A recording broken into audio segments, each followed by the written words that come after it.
December மாதம் 3வது வாரத்துடைய weekly top 10 count தான் நம்ம இந்த வீடியோவில் பார்க்க போகிறோம். இந்த வாரம் நம்ம தமிழ் மட்டும் இல்லாமல் பேன் இந்தியா படங்களாக ரிலீஸ் ஆகிருக்க சில படங்கள் நம்ம கவுண்டில் இடப்படிக்க போது. ஸோ அந்த படங்கள் மூலமாக என்னென்ன மாற்றங்கள் வந்திருக்கு, நம்ம அப்கமிங் ஸ்டாரோட வீக்லி டாப் 10 கவுண்டில் என்னென்ன படங்கள் என்னென்ன கவுண்ட் பிடிச்சிருக்கிறதா வாங்க போய் பார்த்துருவோம்.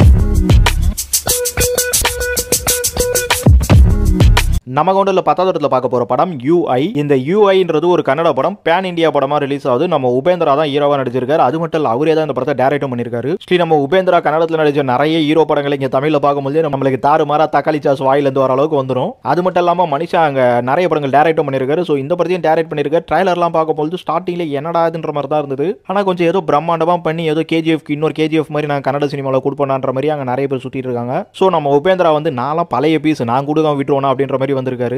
எனக்கு அந்த ட்ரைலர் பார்க்கும்போது அவ்வளோலாம் இம்ப்ரெசிவாக எதுவும் இல்லை. நல்லா இப்படி பேசுகிறேன். ஏன்னா இங்கே நம்ம தமிழ்லேயே ஓல்டாக இருக்க நிறைய டேரக்டர் வேற லெவலில் வந்து படங்கள் எடுத்து மறுகையாக பண்ணிட்டு இருக்காங்க. ஸோ நம்ம உபேந்திரா என்ன பண்ணி வச்சிருக்கான்றத நாளைக்கு பார்த்துருவோம். இந்த மாதிரி ஒரு படம் வருதுட்டே நிறைய பேருக்கு தெரியாது. ஸோ இந்த படம் நாளைக்கு தான் வருது. எக்ஸ்பெக்டேஷன் அடிப்படையில் ஒரு 7 தேட்டர் ஆக்சுவலி 10 தேட்டர் கிட்ட கொடுப்பான்னு நம்ம சிட்டியை பொறுத்த வரைக்கும். இல்லை எல்லாமே சிங்கிள் ஷோவாக தான் இருக்கு. பார்ப்போம் இந்த படம் எப்படி இருக்குன்ட்டு. நம்ம கவுண்டில் 9வது இடத்துல பார்க்க போகிற படம் சூதுகவும் பார்ட் 2. சூதுகவும் பார்ட் 2 போன வாரம் தான் வந்தது. இந்த படம் வரும்போது கிட்டத்தட்ட 50 தேட்டர் மேலே நம்ம சிட்டியை பொறுத்த வரைக்கும் கொடுத்துருந்தாங்க. ஆக்சுவலி லாஸ்ட் இன்னைக்கு வேலைக்கிழமை கூட பார்த்தீங்கன்னா ஒரு 45 தேட்டருக்கு மேலே ஓடிட்டு தான் இருக்கு. ஆனால் நாளையிலிருந்து பார்த்தீங்கன்னா கிட்டத்தட்ட 5-6 தேட்டர் தான் ஓட போகுது. அந்த அளவுக்கு படம் வேற லெவல் சம்பவம் பண்ணி வச்சிருக்காங்க. ஆக்சுவலி நம்ம சிவா படம்லாம் எப்படி நிறைய படங்கள் சூர மொக்கம் அமையுமோ அந்த மாதிரியான ரிவ்யூ தான் இந்த படத்துக்கு கிடைச்சிருக்கு. எனிவே அந்த சூது கோவமோட அந்த ஒரு கதைக்களத்திலே இருக்கிறனால ஒரு சிலருக்கு வந்து பிடிக்கலாம். ஆனால் வாய்ப்பில்லை ராஜா, வாய்ப்பில்லைங்கிற மாதிரி தான் இருக்கு படம். ஏன்னா சூது கோவம் பார்ட் 2 எடுக்கிறேன்னு சொல்லிட்டு அங்கே சூது கோவம் போன்ல இருந்ததே வந்து இங்கே பட்டி டிங்கரிங் பார்த்து படம் எடுத்து வச்சுதான் எங்க இருந்து ஓட போகுது. ஆக்சுவலி இந்த படம் எனக்கு தெரிஞ்சு வாஷ் ஆயிருக்கும். இந்த ப்ரொடியூசருக்கு வந்து கொஞ்சம் வாய்ஸ் இருக்குன்றதுனால தேட்டரியில் வந்து கொஞ்சம் அப்படியே கவர் பண்ணி வச்சிருக்காங்கன்னு நினைக்கிறேன். நம்ம கவுண்டில் 8வது இடத்துல பார்க்க போற படம் ஜீப்ரா படம் ரிலீஸ் ஆகி 4 வாரம் முடிஞ்சு இது 5வது வாரம். போன வாரம் 25 நாள் வந்துடுச்சு.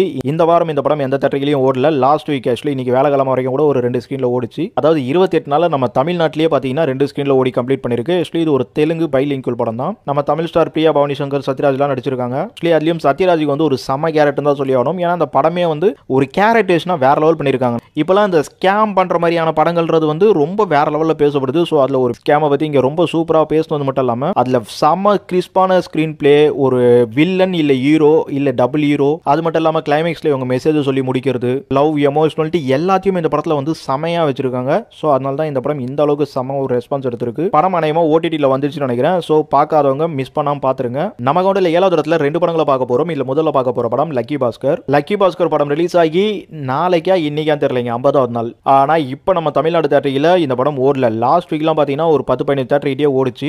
நான் சொல்ற சிட்டி தான், சாரி தமிழ்நாட்டில் வேற எங்கேயாச்சும் ஓடுதான் தெரியல. ஓடுதான் கமெண்ட் பண்ணுங்க லக்கி பாஸ்கரை. இப்போ நான் வேலைக்கிழமை மார்னிங் வரைக்கும் பார்த்துட்டேன். நாளைக்கு எதுவும் ஷோ தரல. ஸோ 50 நாளை கம்ப்ளீட் பண்றதுன்றது இந்த படத்துக்கு நடக்கலனாலும் ஒரு 49 நாளைக்கு வேற லெவல் ஓட்டம் ஓடி இருக்கு. லக்கி பாஸ்கர் படத்தில் நம்ம நிறைய விஷயத்தை பேசினாலும் ராம்கி நம்ம தமிழ்லேயே வந்து ஒரு செம ஹீரோ தாங்க சொல்லி ஆகணும். அந்த டைம்ல அவர் என்னவோ அந்த 2000 மேலேயே வந்து ஒண்ணுமே இல்லாம போயிட்டாரு. அவர் அதெல்லாம் போனதெல்லாம் பிரச்சனை இல்லை. ஆனா ரீஎன்ட்ரியில யாரோ வந்து கலக்கிருக்காங்க. நம்ம ராம்கி ரீஎன்ட்ரியில அந்த பிரியாணி எல்லாம் வரும்போது கலக்குறன்னு பார்த்தாக்கா அவர் அப்படியே ஒன்றும் இல்லாமல் போயிட்டாரு. பட் இந்த லக்கி பாஸ்கர் அவருக்கு தெலுங்குல நல்ல ஒரு ஓப்பனிங்கை கொடுத்துருக்கு. தெலுங்கு மக்கள் தமிழ் ஆர்டிஸ்ட் நிறைய பேர் ரொம்பவே சூப்பராக யூஸ் பண்ணிட்டு இருக்காங்க. ஸோ அந்த விதத்தில் நம்ம ராம்கிக்கு இதுக்கப்புறம் என்ன மாதிரிலாம் வருதுன்னு பார்க்கணும். நம்ம கூட அடுத்ததா இதே 7வது இடத்துல பார்க்க போற படம் தளபதி ரீரிலீஸ் படம் தான் இது. இருந்தாலும் இப்போ கூட பார்த்தீங்கன்னா ஒரு 10 தேட்டர் மேலே நம்ம சிட்டியை பொறுத்த வரைக்கும் ஓடிட்டு இருக்கு. ரஜினி பிறந்த நாளைக்கு முன்னாடியே வந்தாலும் கிட்டத்தட்ட 3 வாரத்துக்கு கிட்ட நம்ம தேட்டரில் இந்த படம் சர்வே ஆகிட்டு இருக்கு. ஃபில்லிங்கிறதும் ஒரு சில இடங்களை எடுத்து தாங்க இருக்கு. ஸோ அதனால தான் இந்த அளவுக்கு நம்ம தளபதியை டாப் கவுண்டரில் கொடுக்க வேண்டியதா இருக்கு. ரீரிலீஸ்ல நிறைய படங்கள் வந்து இப்போ பர்ஃபார்மன்ஸ் பண்ணிருக்கு. அதில் தளபதி பர்ஃபார்மன்ஸ் பண்றதுக்குலாம் வர்த்தான படம் தான். ஏன்னா அந்த ஸ்கிரிப்ட்ன்றதை தாண்டி அந்த சாங்ன்றதே இன்னைக்கும் போகி வந்தது பொங்கல் வந்துன்னா அந்த சாங்கை போட்டுட்டு இருக்கோம். ஸோ அந்த அளவுக்கு ஒரு ஃப்ரெஷ்ஷான சப்ஜெக்ட், அதுவும் மணிரத்னத்தோட ஃபிலிம்ன்றதுனால இந்த தளபதின்றது ஒரு கல்ட் கிளாசிக். ஸோ நம்ம சொல்லி தெரிய வேண்டியதில்லை. ஆனாலும் நிறைய படங்கள் வந்து இங்க ரொம்ப பெருசாலாம் ஓடி இருக்கு. அந்த அளவுக்கு ஒரு ஓட்டம் நம்ம தளபதி தேட்டரில் தரலன்றதான் வருத்தம். ஆக்சுவலி குணா கூட வந்து இந்த மாதிரி ஓடிட்டு இருந்து. ஆனால் ரீரிலீஸ்ல ரெக்கார்ட் பண்ண வேண்டிய படம் அப்படின்னு கேட்டீங்கன்னா நம்ம கண்டிப்பா ரஜினியோட ஹிஸ்டரியில் தளபதியை சொல்லலாம். அந்த மாதிரியான ஒரு ரெக்கார்டை தளபதி பண்ணாம சர்வைவிங் தான் பண்ணிட்டு இருக்கு. நம்ம தலைவருக்கு வந்து படையப்பா ரீரிலீஸ் பண்ணா கண்டிப்பா அந்த ரெக்கார்டை பண்ணணும்னு நினைக்கிறேன். ஏன்னா இன்னைக்கு இருக்கிற நிறைய பேருக்கு வந்து படையப்பா மறந்தே போயிட்டாங்க. பட் அந்த படையப்பா நீங்க போட்டீங்கன்னா 3 ஹவர் எப்படி போச்சுட்டே தெரியாது. ஸோ நான் தலைவரோட ரீரிலீஸ் படங்கள்ல மஸ்டா எதிர்பார்க்குற படம் படையப்பா தாங்க. நம்ம கவுண்டில் 6வது இடத்துல பார்க்க போற படம் மார்க்கோ படம் நாளை தான் ரிலீஸ் ஆகுது. கிட்டத்தட்ட 20 தேட்டர்கள் கிட்ட கொடுத்துருக்காங்க. அதுலயும் சில புக்கிங்லாம் பார்க்க முடியுது. இது ஒரு மலையாள படம் தான். நம்ம உன்னிமுந்தன் நடிச்சிருக்காரு. ஆனா பேன் இந்தியா படமா ரிலீஸ் ஆகுது. உன்னிமுந்தன் லுக்லயே ஒரு வேற லெவல் செம்ம மாஸ் இருக்கு. அதுக்கேற்ற மாதிரி இந்த படத்தோட ட்ரைலர் பார்க்கும்போது தெரியுது. பட் ஒரு கான்செப்டா என்ன என்ன வருதுன்றது தெரியல. ஒரு ஆக்ஷன் பேக்டா இருக்கு. பாப்போம். உனிமுந்தனம் மலையாளத்துல நிறைய சம்பவம் பண்ணிட்டு இருக்காரு. சோ அந்த மாதிரியான சம்பவமா இந்த மார்க்கோ அமைதான்ட்டு நமக்கு 5வது இடத்துல பார்க்க போற படம் மிஸ் யூ படம் லாஸ்ட் வீக் தான் ரிலீஸ் ஆச்சு. கிட்டத்தட்ட ஒரு 50 தேட்டருக்கு தான் வந்து இந்த படமும். ஆனா இந்த வாரத்துல பாத்தீங்கன்னா ஒரு 10 ஸ்கிரீன் கிட்ட தான் கிடைச்சிருக்கு. ஏன்னா இன்னைக்கு நிறைய ஒரு பெரிய படங்கள்லாம் வந்திருக்கும் பொழுது இந்த அளவுக்கு தேட்டர்கள் எடுத்திருக்கு. இல்ல என்ன சோகனா இந்த படத்தோட கான்செப்ட் நல்லா இருக்கு. அப்படி இருந்தும் இன்னைக்கு கிடைச்சிருக்க தேட்டர்ன்றது சித்தார்த்தோட மார்க்கெட்டுக்கு தான் இருக்குமோன்னு தோணுது. மிஸ் யூன்றது பாத்தீங்கன்னா ஒரு ஃப்ரெண்ட்ஷிப் அண்ட் அந்த லவ் நிறைய எமோஷனல் ஒரு ஃபீல் குட் படமா இந்த படம் வந்து தாராளமா ஒரு யங்ஸ்டர்லாம் பார்க்கறதுக்கான ஒரு நல்ல படம் தான் சொல்லணும். நம்ம சித்தார்த் வந்து கதை தேர்வுலாம் ரொம்பவே சூப்பரா தான் பண்ணிட்டு இருக்காரு. ஆனா என்ன ஒன்று அது ஆடியன்ஸ் கிட்ட போய் அந்த அளவுக்கு இம்பாக்ட் ஆகலன்னு தான் சொல்லணும். ஏன்னா இன்னைக்கு ஆடியன்ஸ் வேற ஒரு மைண்ட் செட்ல இருக்காங்க. ஸோ அப்படி இருக்கும்போது இந்த படத்தெல்லாம் அவங்க கண்டுக்கிறது இல்லை, கவனிக்கிறது இல்லை அப்படிங்கிற மாதிரி தான் தோணுது. அப்படி அவங்க கவனிக்கிறாங்க அப்படின்னாக்கா கண்டிப்பா அந்த படம் அவங்களுக்கு மைல்டா வந்து சாட்டிஸ்ஃபை பண்ணும். ஆகா ஓக்கலாம் சொல்ல மாட்டேன், பட் கண்டிப்பா வந்து ஒரு ஜாலி வாட்சா இருக்கும் உங்களுக்கு. ஆனா இந்த படம் இருக்கிற இருப்புக்கு ஏற்ற அந்த ஒரு பெர்ஃபார்மன்ஸ் கூட தியேட்டரில் பண்ணலன்றதாங்க வருத்தம். நமக்கு 4வது இடத்துல பார்க்க போற படம் சொர்க்கவாசல் படம் ரிலீஸ் ஆகி 3 வாரம் முடிஞ்சு இது 4வது வாரம். இந்த வாரத்தில் 25வது நாள் போஸ்டர் வந்துடும். இந்த படம் போன வாரம் இறங்கியும் கூட பாத்தீங்கன்னா நம்ம சிட்டியை பொறுத்தவரைக்கும் ஒரு 10-15 தேட்டர் கிட்ட ஓடிச்சு. இந்த வாரம் ஒரு 6 தேட்டர் கிட்ட ஓடுது. இந்த படம்ன்றதுல வந்து ஒரு குறைய நான் ஆர்ஜே பாலாஜியை தான் பாக்குறேன். ஏன்னா ஆர்ஜே பாலாஜி இந்த படத்துல நல்லா நடிச்சிருக்காரு. அவரோட கேரக்டரேஷன்றது ஒரு தாறுமாறான கேரக்டரேஷன் தான். அதுக்கோசம் ஒரு இந்த படத்துக்குள்ள வந்துட்டாரா என்னன்னு தெரியல. ஆனா அவர் நடிக்காம வேற யாராச்சும் இந்த கதைக்கு சூட் ஆகிற மாதிரியான ஒரு ஹீரோ நடிச்சானா கண்டிப்பா இந்த படம் வந்து இன்னும் நல்லாவே பேசப்பட்டிருக்கும் தோணுது. இன்னொன்னு இந்த 25 நாளைக்குலாம் மூவ் ஆகிறதே வந்து ஆர்ஜே பாலாஜி நடிச்சனால தான் மூவ் ஆகுதுன்ற மாதிரியும் இருக்கு. ஏன்னா கண்டிப்பா நம்ம ஆர்ஜே பாலாஜி கிட்ட ஒரு மார்க்கெட் இருக்கு. அவரோட படம் எல்லாமே 25 நாளைக்கு ஓடுது. நம்ம கடைசியா சிங்கப்பூர் சொல்லணும் கூட பார்த்திருக்கோம். ஆனா என்ன ஒண்ணு ஒரு சீரியஸான சப்ஜெக்ட்ல வந்துட்டு வந்து இந்த மாதிரியான படங்களை வந்து அவர் மேல இருக்க விமர்சனம் வந்து கொஞ்சம் கில் பண்ணுதோன்ற மாதிரி தான் தோணுது. ஏன்னா அவர் வந்து இந்த ஆர்ஜேவா இருந்து இந்த கிரிக்கெட்லாம் கம்பேர் பண்ணி வீட்டில் விசேஷம் மாதிரி காமெடி படம் பண்ணி ஸோ அந்த மாதிரி இருந்தவர் ஒரு காமெடியாகவும் இருந்திருக்காரு. என்னதான் இருந்தாலும் நம்ம சந்தானத்தையே ஒத்துக்க முடியல. ஸோ அப்படி இருக்கும் பொழுது நம்ம ஆர்ஜே பாலாஜி என்ன சொல்றது, என்னவோ சூரிய வந்து வெற்றிமாறன் கையில போனதுனால நம்ம எல்லாம் ஒத்துக்கிட்டோம். ஸோ அந்த மாதிரியான விஷயம் தான் அந்த சொர்க்கவாசலுக்கு ஒரு மிகப்பெரிய தடையா இருந்திருக்குன்னு தோணுது. ஆனா நீங்க ஆர்ஜே பாலாஜியோட அந்த பாஸ்ட் எல்லாம் மறந்து இந்த படம் பாத்தீங்கன்னா கண்டிப்பா அவர் இந்த படத்துக்கு வேற லெவலில் செட் ஆகிறாருன்னு தான் சொல்லணும்.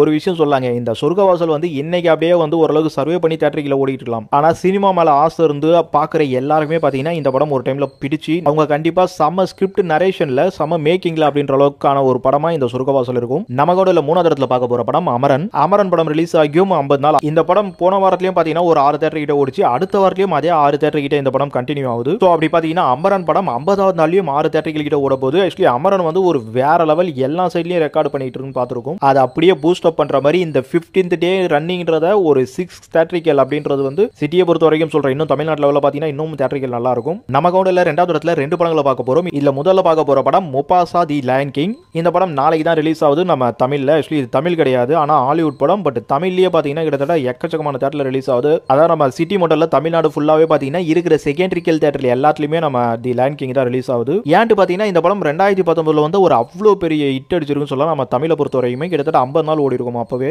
நம்ம தமிழ் வருஷன்லயே ஹாலிவுட் வருஷன்லாம் கேட்டீங்கன்னா $1 பில்லியன் மேல கலெக்ட் பண்ண படம் இந்த படம். இந்த படத்துக்கு ஒரு மிகப்பெரிய ஸ்பெஷல் என்னன்னு பாத்தீங்கன்னா இது ஒரு கார்ட்டூன் அனிமேஷன் படமா இருந்தாலும் இதுக்கு அந்தந்த ஊர்ல இருக்கிற மிகப்பெரிய ஆக்டர்ஸ்லாம் வந்து அந்த கேரக்டருக்கு வாய்ஸ் கொடுக்கறது தான். ஸோ அந்த விதத்தில் நம்ம தமிழ்ல பாத்தீங்கன்னா அர்ஜுன் தாஸும் அசோக் செல்வனும் வந்திருக்காங்க. லாஸ்ட் டைம் வந்து சித்தார்த் அரவிந்த் சாமிலாம் இருந்தாங்க. ஸோ அதுவும் வேற லெவலில் இருந்தது. ஆனா கேரக்டரேஷன்றது வந்து வாய்ஸுக்கு இங்க தமிழ்ல என்ன சேஞ்ச் ஆஃப்லாம் நடந்திருக்குன்னு நினைக்கிறேன். இது ஹாலிவுட்ல எல்லாம் பெருசா வந்து சேஞ்ச் ஆஃப் இல்லாம அவங்க கரெக்டா ஃபாலோ பண்ணிட்டு இருக்காங்க. அதே மாதிரி வந்து நம்ம தெலுங்குலயும் பாத்தீங்கன்னா மகேஷ் பாபு பண்ணிருக்காரு, இந்தியில ஷாருக் கான் பண்ணிருக்காரு. இந்த தி லயன் கிங்ன்றது அன்னைக்கு குழந்தைங்களா பார்த்திருப்பாங்க, இன்னைக்கு வந்து பெரியவங்களா ஆயிட்டும் அவங்களுக்கு இது பார்க்க தோணுது. ஏன்னா அன்னைக்கே இந்த படம் குழந்தைகள் மட்டும் இல்லாம பெரியவங்களையும் கவர் பண்ண படம் தான். பொம்மை படம் ஒதுக்கிடாம இந்த படத்துக்குள்ள இருக்கிற அந்த எமோஷனல் ஆகட்டும் நரேஷன் ஆகட்டும் எல்லாமே ஒரு வேற லெவல்ல இருந்தது லயன் கிங். இங்க ஃபர்ஸ்ட் பார்ட்ல வந்து முபாசாவோட பையன் அந்த சிம்பாவோட கேரக்டரை ஃபுல்லா காமிச்சிருப்பாங்க.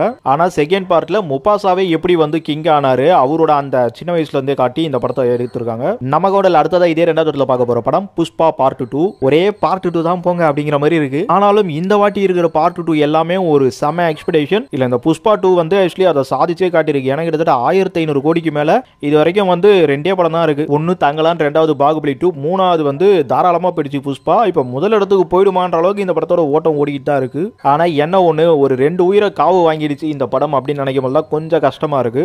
நம்மளாம் வந்து படத்துக்கு பூஜை போட்டு தான் எல்லாருமே அந்த காலத்துல இருந்து ஆரம்பிச்சுட்டு இருக்கோம். ஆனா இனிமேல் பூஜையோட சேர்த்து ஆடு கோழிலாம் வெட்டி தான் படம் ஆரம்பிக்கணும் போல இருக்கு. ஏன்னா தியேட்டரிக்கல்ல நிறைய படங்களுக்கு வந்து உயிர் பலி வாங்கியிருக்கு. நீங்க திருமலை பார்த்திருந்தீங்கன்னா தெரிஞ்சிருக்கும் அன்னைக்கு. இன்னும் இப்ப துணிவு, அப்புறம் இப்ப புஷ்பா 2, அந்த மாதிரி நிறைய சினிமாக்கள் வந்து கண்டிப்பா நிறைய இடத்துல உயிர் பலி வாங்கியிருக்கு. நம்ம சொல்றது ஏதாச்சும் ஒரு மூட நம்பிக்கையா இருந்தாலும் பரவாயில்லையா, மனுஷன் உயிர் போகாம இருந்தா சந்தோஷம் தானே. நமக்கு முதல் இடத்துல பார்க்க போற படம் விடுதலை பார்ட் 2. விடுதலை பார்ட் 2 நாளை தான் ரிலீஸ் ஆகுது. நம்ம எக்ஸ்பெக்டேஷன் தான் கொண்டு போடுறோம். எக்ஸ்பெக்டேஷன்ல கொண்டு உடன்படுறேன்னா இந்த விடுதலை பார்ட் 1ன்றது அவ்வளவு பெரிய வெற்றி ஆச்சுன்னு சொல்லக்கூடாது நம்ம. ஏன்னா வெற்றிமாறன் அந்த படத்துக்கு எடுத்துக்கிட்ட செலவும் அந்த படத்துக்கு எடுத்துக்கிட்ட டைமிங்கும் அல்ல சூரி மட்டும் ஹீரோவா இருந்தாலும் பரவாயில்ல, விஜய் சேதுபதியும் உள்ள கொண்டு வந்துட்டாங்க. சோ அதுக்கெல்லாம் அந்த படம் ஓடி கொடுத்ததெல்லாம் பாத்தீங்கன்னா அவ்வளவு பெரிய வெற்றியில தான் சொல்லி ஆகணும். பட் வெற்றி ஒரு காமெடி ஹீரோவா நடிச்சு அந்த அளவுக்கு வெற்றியானது ஒரு பெரிய விஷயம் அப்படிலாம் பேசினாலும் அந்த படத்தோட கதை மேலேயே நிறைய வந்து விமர்சனம்லாம் வச்சாங்க. இருந்தாலும் அந்த வெற்றிமாறனுக்கு ஒரு ஐப் இருக்கு பாத்தீங்களா, அந்த ஐப்ல இந்த படம் வந்து ஒரு மிகப்பெரிய எதிர்பார்ப்புல தான் இப்பவும் இருந்துட்டு மாற்றுக்கிறது கிடையாது. சோ அதனால தான் வந்து தமிழ்நாடு தியேட்டர்கள்ல எல்லா மெயின் ஸ்கிரீன்ஸும் இந்த ஒரு படத்துக்கு தான் கிடைச்சிருக்கு. இங்க முதல் பார்ட்ல சூரி ஹீரோ, விஜய் சேதுபதியை வந்து சும்மா தான் கூப்பிட்டு வரணும்னு சொல்லிட்டு இங்க விஜய் சேதுபதியை செகண்ட் பார்ட்ல ஹீரோ ஆக்கி விட்டாங்க. விஜய் சேதுபதி ஹீரோ தான், அவருக்கு இப்ப மகாராஜா ஹிட் எல்லாம் கூட இருந்துட்டு இருக்கு. பட் சூரிக்கும் கரு நீட்டு இருக்கு. ஆனா இங்க ஃபுல்லாவே விஜய் சேதுபதி போஸ்டர் தான் இருக்கு செகண்ட் பார்ட்ல.